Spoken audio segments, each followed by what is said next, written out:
So hello friends, welcome back to our latest job recruitment YouTube channel. So friends, మనకి SSC నుంచి అయితే ఒక మంచి నోటిఫికేషన్ అయితే రిలీజ్ అవ్వడం అయితే జరిగింది. సో దీనికి సంబంధించిన పూర్తి సమాచారం అయితే తెలుసుకునే ప్రయత్నం అయితే చేద్దాం ఫ్రెండ్స్. సో అంతకుముందు మన వీడియోని ఒక లైక్ అయితే చేయండి. మీరు లైక్ చేస్తే నాకు కొంచెం ఎంకరేజ్మెంట్గా అయితే ఉంటుంది. సో దట్టు మీలాంటి వాళ్ళకి వీడియో అయితే రీచ్ అయ్యే అవకాశం అయితే ఉంటుంది కాబట్టి సో మీరు ఖచ్చితంగా అయితే వీడియోని ఒక లైక్ అయితే చేయండి. మీ ఫ్రెండ్స్ అండ్ ఫ్యామిలీస్ కూడా షేర్ చేసే ప్రయత్నం అయితే చేయండి. కొత్తగా ఎవరైనా ఉంటే ఖచ్చితంగా అయితే మన ఛానల్ని సబ్స్క్రైబ్ అయితే చేయండి. సో ఇక వీడియోలోకి అయితే వెళ్ళిపోదాం ఫ్రెండ్స్. ఇక్కడైతే చూసుకోవచ్చు ఎస్ఎస్సి సిహెచ్ఎల్కి సంబంధించిన మనకి అయితే నోటిఫికేషన్ అయితే రిలీజ్ అవ్వడం అయితే జరిగింది. ఇక్కడ అయితే చూసుకోవచ్చు. సో కంబైన్డ్ హైయర్ సెకండరీ 10+2కి సంబంధించిన మనకైతే నోటిఫికేషన్ అయితే రిలీజ్ అవ్వడం అయితే జరిగింది. సో ఇక్కడ మనకి డేట్ ఆఫ్ ఆన్లైన్ అప్లికేషన్కి సంబంధించిన సో 8 ఏప్రిల్ నుంచి అయితే మనకి ఆన్లైన్ అప్లికేషన్స్ అనేవి స్టార్ట్ అవ్వడం అయితే జరిగినాయి. సో అదేవిధంగా లాస్ట్ డేట్కి సంబంధించి 7th మేకి సంబంధించి మనకైతే లాస్ట్ డేట్ అయితే ఇక్కడైతే చూసుకోవచ్చు. సో దానిలో ఉన్న భాగం మనకి అప్లికేషన్ కరెక్షన్కి సంబంధించి 10 or 11కి సంబంధించి మనకైతే సో అప్లికేషన్ కరెక్షన్కి సంబంధించి మనకైతే డేట్ అయితే ఇవ్వడం అయితే జరిగింది. సో ఫ్రెండ్స్, పే స్కేల్కి సంబంధించి ఇక్కడ చూసుకోవచ్చు. లోవర్ డివిజన్ క్లర్క్కి సంబంధించి ఎల్డీసీ జూనియర్ సెక్రటరీ అసిస్టెంట్కి సంబంధించి మనకి సో 19,900 నుంచి అయితే మనకి 63,200 వరకు అయితే మనకి సో పే స్కేల్ అయితే ఉంటుంది. సో ఫ్రెండ్స్, ఇక్కడైతే చూసుకోవచ్చు మనకి డేటా ఎంట్రీ ఆపరేటర్కి సంబంధించి డిఈఓ అయితే అంటారు ఫ్రెండ్స్. ఇక్కడైతే చూసుకోవచ్చు. సో మనకి లెవెల్ ఆఫ్ పే స్కేల్కి సంబంధించి మనకి 25,500 నుంచి సో మనకి 81,100 రూపీస్ వరకు అయితే ఉంటుంది. సో 3,712 వేకెన్సీ అయితే టోటల్గా అయితే ఉన్నాయి ఫ్రెండ్స్. ఇక్కడైతే చూసుకోవచ్చు జాగ్రత్తగా. సిటిజన్ ఆఫ్ ఇండియా అయితే సరిపోతారు ఫ్రెండ్స్. మనకి ఇవి కేంద్ర ప్రభుత్వ ఉద్యోగాలు ఫ్రెండ్స్. తెలంగాణ అదేవిధంగా ఆంధ్రప్రదేశ్కి సంబంధించి తెలుగు రాష్ట్రాలకు సంబంధించి అభ్యర్థులు అయితే ఆన్లైన్లో అయితే అప్లై చేసుకోవచ్చు ఫ్రెండ్స్. మనకి ఏజ్ లిమిట్కి సంబంధించి ఇక్కడైతే చూసుకోవచ్చు. 01/08/2024కి సంబంధించి మనకి 18 to 27 ఇయర్స్ లోపు మధ్యలో అయితే క్యాండిడేట్ అయితే ఉండాల్సి ఉంటుంది. ఇక్కడైతే చూసుకోవచ్చు. సో ఎస్సీ ఎస్టీ వాళ్ళకైతే ఇక్కడ 5 years అయితే ఏజ్ రిలాక్సేషన్ అయితే చూసుకోవచ్చు. అదేవిధంగా ఓబీసీ క్యాండిడేట్ కూడా సో అవి 27 ప్లస్ ఇవి 5 ప్లస్ ఓబీసీ వాళ్ళకి 3 years అయితే ఉంటారు ఫ్రెండ్స్. ఇదైతే గమనించగలరు. సో నెక్స్ట్ ఇక్కడ మనకి ఎడ్యుకేషన్ క్వాలిఫికేషన్ విషయానికి వస్తే ఫ్రెండ్స్, ఇక్కడైతే చూసుకోవచ్చు 12th స్టాండర్డ్ పాస్ అయినటువంటి క్యాండిడేట్ అయితే ఇక్కడైతే ఎలిజిబుల్ ఫ్రెండ్స్. ఇక్కడైతే చూసుకోవచ్చు. సో మీరు ఇంటర్మీడియట్ పాస్ అయితే చాలు ఫ్రెండ్స్, మీరు ఈ పోస్టులకు అయితే అప్లై చేసుకోవచ్చు. 10th క్లాస్ అయితే కాదు ఫ్రెండ్స్. సో మీరు 10th క్లాస్తో పాటు ఇంటర్మీడియట్ కూడా పూర్తి చేసి ఉండాల్సి అయితే ఉంటారు ఫ్రెండ్స్. ఇక్కడైతే గమనించగలరు. సో కేవలం 10వ తరగతి పాస్ అయితే కాదు ఫ్రెండ్స్. సో మీరు 10వ తరగతితో పాటు ఈక్వలెంట్ క్వాలిఫికేషన్ అయితే మీరు పాస్ అవ్వాల్సి ఉంటుంది. So friends, how to apply దగ్గర అయితే ఇక్కడైతే చూసుకోవచ్చు మనకి. సో రీసెంట్గా అఫీషియల్ వెబ్సైట్ అయితే మనకి లాంచ్ అవ్వడం అయితే జరిగింది. సో అదే ఫ్రెండ్స్, ssc.gov.in అనే వెబ్సైట్ అయితే మీరు కొత్త వెబ్సైట్లో అయితే అప్లై చేసుకోవాల్సి ఉంటుంది ఫ్రెండ్స్. ఇక్కడైతే గమనించగలరు. సో అప్లికేషన్ ఫీ దగ్గర మనకి సో జనరల్ వాళ్ళకి అయితే 100 రూపీస్ అయితే పే చేయాల్సి ఉంటుంది. సో ఉమెన్ క్యాండిడేట్కి, అదేవిధంగా ఎస్సీ ఎస్టీ క్యాండిడేట్కి, సో పీడబ్ల్యూడీ ఎక్స్ సర్వీస్ మ్యాన్కి ఎటువంటి ఫీ అయితే లేదు ఫ్రెండ్స్. ఫీ నుంచి మినహాయింపు అయితే ఉంటుంది.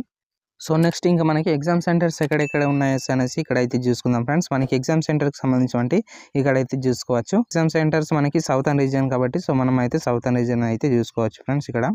సో సౌతర్న్ రీజియన్ దగ్గర మనకి సదరన్ రీజియన్లో మనకి చీరాల, గుంటూరు, కాకినాడ, కర్నూలు, నెల్లూరు, రాజమండ్రి, తిరుపతి, విజయనగరం, విజయవాడ, విశాఖపట్నం అనేసి అయితే మనకి ఆంధ్రప్రదేశ్కి సంబంధించి మనకి ఎగ్జామ్ సెంటర్స్ అయితే ఉన్నాయి ఫ్రెండ్స్. ఇక్కడైతే చూసుకోవచ్చు. అదేవిధంగా మనకి తెలంగాణకి సంబంధించి సో హైదరాబాద్, వరంగల్, కరీంనగర్కి సంబంధించి మనకి ఎగ్జామ్ సెంటర్స్ అయితే ఉన్నాయి ఫ్రెండ్స్. సో ఏపీ అదేవిధంగా తెలంగాణకి సంబంధించి ఏ ఎగ్జామ్ సెంటర్స్ అయితే ఉన్నాయి ఫ్రెండ్స్. ఇక్కడైతే చూసుకోవచ్చు. మీకు దగ్గరలో ఉన్నటువంటి ఎగ్జామ్ సెంటర్ ప్రిపేర్ చేసే ప్రయత్నం అయితే చేయండి. సో మీకు స్కీమ్ ఆఫ్ ఎగ్జామినేషన్కి సంబంధించి మనకి సిబిటి టెస్ట్ అయితే Tier 1 అదేవిధంగా Tier 2కి సంబంధించి కండక్ట్ అయితే చేస్తున్నారు ఫ్రెండ్స్. ఇక్కడైతే చూసుకోవచ్చు. Tier 1కి సంబంధించి మనకి ఎగ్జామినేషన్ సంబంధించి సిలబస్ అయితే ఇక్కడైతే చూసుకోవచ్చు మనకి. సో ఇంగ్లీష్ లాంగ్వేజ్, జనరల్ నాలెడ్జ్కి సంబంధించి మనకైతే బేసిక్ నాలెడ్జ్ అయితే ఉంటుంది ఫ్రెండ్స్. ఇక్కడైతే చూసుకోవచ్చు. సో అదేవిధంగా జనరల్ ఇంటెలిజెన్స్ సంబంధించి క్వాంటిటీ ఆప్టిట్యూడ్, సో అదేవిధంగా జనరల్ అవేర్నెస్కి సంబంధించి మనకైతే ఇక్కడ మ్యాక్సిమం మార్క్స్ సంబంధించి సో ఇక్కడైతే చూసుకోవచ్చు 60 minutes టైం అయితే ఉంటుంది ఫ్రెండ్స్. సో అదేవిధంగా స్కీమ్ ఆఫ్ Tier 2కి సంబంధించి ఇక్కడ ఎగ్జామినేషన్ అయితే చూసుకోవచ్చు మనకి. So section 1 model mathematical ability సంబంధించి సో రీజనింగ్ అదేవిధంగా జనరల్ ఇంటెలిజెన్స్కి సంబంధించి మనకి నెంబర్ ఆఫ్ క్వశ్చన్స్ సో 30 అయితే ఉంటాయి ఫ్రెండ్స్. సో మనకి 60 క్వశ్చన్స్ అయితే ఉంటాయి ఫ్రెండ్స్. మనకి ఈచ్ వన్ 3 marks అయితే ఉంటుంది. సో 180 టోటల్ మార్క్స్ వచ్చేసి ఇక్కడైతే చూసుకోవచ్చు. సో నెక్స్ట్ ఇక్కడ మనకి 1 hour టైం డ్యూరేషన్ అయితే ఉంటుంది. సో సెక్షన్ 2కి సంబంధించి మనకి సో ఇంగ్లీష్ లాంగ్వేజ్ కాంపారిజన్, జనరల్ అవేర్నెస్కి సంబంధించి మనకి కంప్యూటర్ నాలెడ్జ్ మోడల్కి సంబంధించి మనకైతే క్వశ్చన్స్ అయితే వస్తాయి ఫ్రెండ్స్. సో సో సెక్షన్ 3కి సంబంధించిన మనకి స్కిల్ టెస్ట్ అయితే నిర్వహిస్తారు ఫ్రెండ్స్. ఇక్కడైతే చూసుకోవచ్చు. సెలక్షన్ ప్రాసెస్ వచ్చేసి మనకి సో ఏ విధంగా ఉంటుందంటే, సో ఫస్ట్లో వచ్చేసి మనకి టైర్ 1 ఎగ్జామ్ అయితే కండక్ట్ చేస్తారు ఫ్రెండ్స్. మీరు అందులో క్వాలిఫై అయితే టైర్ 2కి సంబంధించినటువంటి టైర్ 2కి సంబంధించినటువంటి ఎగ్జామ్ అయితే ఉంటుంది. సో అందులో కూడా క్వాలిఫై అయితే నెక్స్ట్ వచ్చేసి థర్డ్కి సంబంధించినటువంటి మనకి స్కిల్ టెస్ట్ అయితే నిర్వహిస్తారు ఫ్రెండ్స్. సో స్కిల్ టెస్ట్ అయిన తర్వాత మీకైతే మెడికల్ చేసిన తర్వాత డాక్యుమెంట్ వెరిఫికేషన్ అయిన తర్వాత మీకైతే ఉద్యోగం అయితే ఇవ్వడం అయితే జరుగుతుంది ఫ్రెండ్స్. సో ఇది ఫ్రెండ్స్ ఇక్కడైతే చూసుకోవచ్చు మీకు పూర్తి అనేది. సో మీకు పూర్తిగా అయితే ఇక్కడైతే చూసుకోవచ్చు. సో ఏ విధంగా జరుగుతున్నది అయితే ఇక్కడైతే చూసుకోవచ్చు మనకి. సో ఈ విధంగా అయితే మనకి సెలక్షన్ ప్రాసెస్ అనేసి జరుగుతుంది ఫ్రెండ్స్. ఇక్కడైతే చూసుకోవచ్చు మనకి.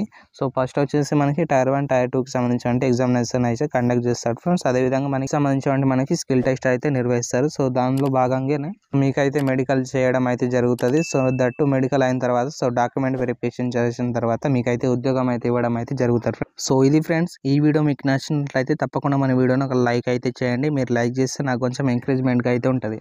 సో దట్టు మీలాంటి వాళ్ళకైతే ఈ వీడియో రీచ్ అయ్యే అవకాశం అయితే ఉంటుంది ఫ్రెండ్స్. సో ఖచ్చితంగా అయితే మన వీడియోని ఒక లైక్ అయితే చేయండి. సో అదేవిధంగా కొత్తగా ఎవరైనా ఉంటే ఖచ్చితంగా అయితే మన ఛానల్ని సబ్స్క్రైబ్ అయితే చేయండి.